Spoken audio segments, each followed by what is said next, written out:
Hi, Anthony here again. Welcome back to my show. Remember, this is not financial advice, just somebody interested in the stock market for about 40 years that likes to share some of his experiences.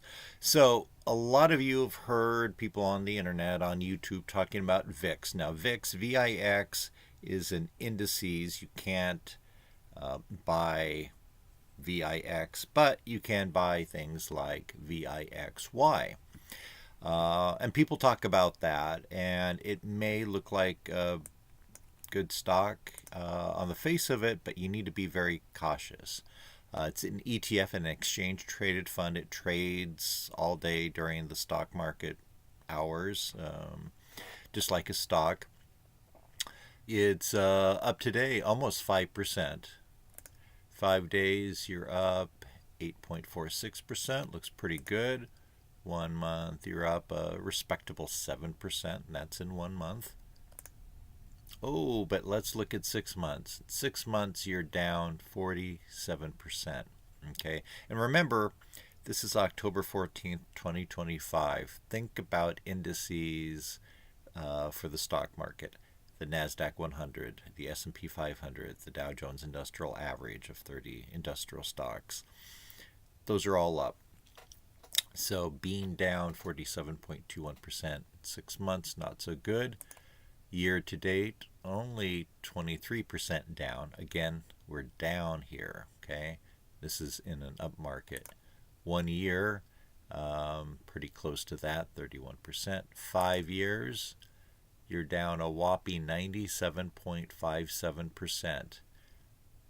So exactly 5 years ago, for $1,458.40, you would now have $35. So you would have lost $1,420 roughly. Not very good. And max, look at that. You're not going to find any more disastrous investment charts of companies that haven't gone bankrupt than this.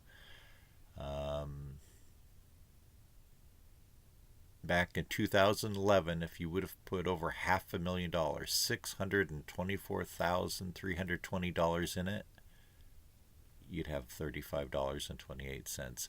And just imagine somebody that thought they saw it here and they bought in here, and they watched it go up.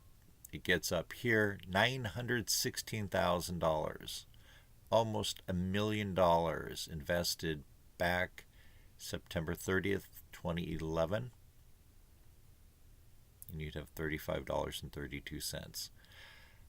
So this is something for short term when there's volatility in the market that you can make a little bit of money. And when people talk about this, they often mention this is something you might hold for less than a day.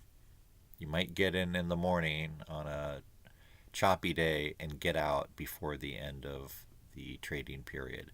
It's not something to buy and hold, which for most people, that should be their strategy on stock investing. So I'd love to hear from you. I cover a wide range of topics, from unsolved mysteries like the D.B. Cooper case and the Zodiac Killer of California to personal finance and stock investing. I talk a lot about individual stocks and sometimes mutual funds and ETFs. Check out my other videos. Hit like, hit subscribe, leave a comment. I always read them and I respond to them eventually. Thank you so much. I really do appreciate your time.